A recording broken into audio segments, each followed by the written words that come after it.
Assalamualaikum friends, this is Adnan Bashir and today we're here with another reason of failure of essay जो कि examiner report के अंदर pin point किया है which is basically कि आप आइसोलेटेड सेंटेंसेस जो कि पुअरली कंस्ट्रक्टेड सेंटेंसेस होते हैं उनको अलॉन्ग विद रैंडम आइडियाज़ यानी कि जो आपके डिसऑर्गेनाइज थॉट्स होते हैं उनको इंगेज करते हैं whether your writing your outline और इंट्रोडक्शन और मेन बॉडी। सो ये जो रैंडम आइडियाज़ और आइसोलेटेड सेंटेंसेस हैं this is basically death of creativity of your original thoughts.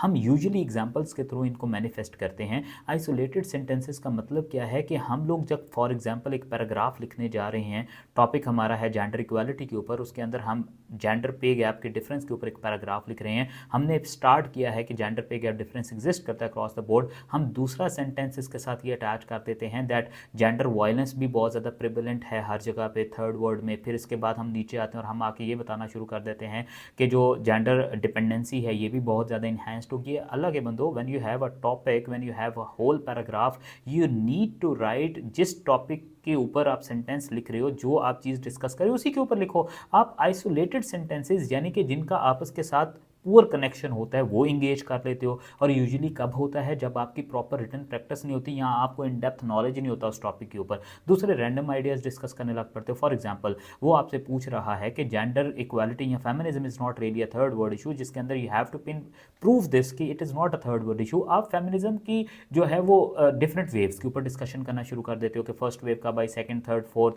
देखो रैंडम आइडियाज़ ये होते हैं कि जो बेसिकली कनेक्ट ही नहीं कर पा रहे होते उस टॉपिक के साथ, उस फ्लो ऑफ टॉपिक के साथ। मैं हमेशा कहता हूं कि कोई भी बंदा जब ऐसे लिखने बैठता है वो कभी भी ऐसे को इस तरह नहीं लिखता कि वो इन इन इन इनअप्रोप्रिएटली जो है वो ऐसे से जो है खुद को डीलिनेट कर ले। ऐसा नहीं होता। मसला क्या होता है, अगर आप फेमिनिज्म के ऊपर कुछ भी लिख रहे हैं, चाहे वो अगर टॉपिक ये है कि feminism is not really a third world issue और आप फेमिनिज्म की वेव्स के बारे में बता रहे हैं, किसी सूरत में भी ये टॉपिक से हट के नहीं होगा, लेकिन ये इररेलेवेंट इसलिए कंसिडर किया जाएगा क्योंकि इसकी वहाँ पे इंपॉर्टेंस नहीं है। सो आइंदा के बाद whenever we writing any paragraph हमें कोहेरेंस को रखना बहुत ज़रूरी है। जितने कोहेरेंस होगी उतना ज़्यादा वेल नेटेड किस्म का आर्ग्यूमेंट आएगा। और वो कोहेरेंस डिस्टॉर्ट कब होगी, जब हम आइसोलेटेड सेंटेंसेस लिखेंगे। हमने आइंदा के बाद आइसोलेटेड सेंटेंसेस नहीं लिखने और रैंडम आइडियाज़ को जनरेट नहीं करना। दोनों में डिफरेंस ये है कि isolated sentences poorly connected sentence होगा, एक दूसरे के फ्लो में नहीं आ रहे होंगे, और रैंडम आइडियाज़ ये हैं कि उस टॉपिक के ऊपर जो कुछ भी आपको आता है आप उसको लिखने बैठ गए rather than what is demanded in the topic. So if you are ensuring the non randomness of idea और आइसोलेटेड सेंटेंसेस को नहीं लिख पा रहे, तो एक बड़ा वेल नेटेड कोहेरेंट किस्म का थॉट है जो आपके पैराग्राफ में आएगा और यही पैराग्राफ इवेंचुअली आपका पूरा ऐसे कंस्ट्रक्ट करेंगे। Thank you.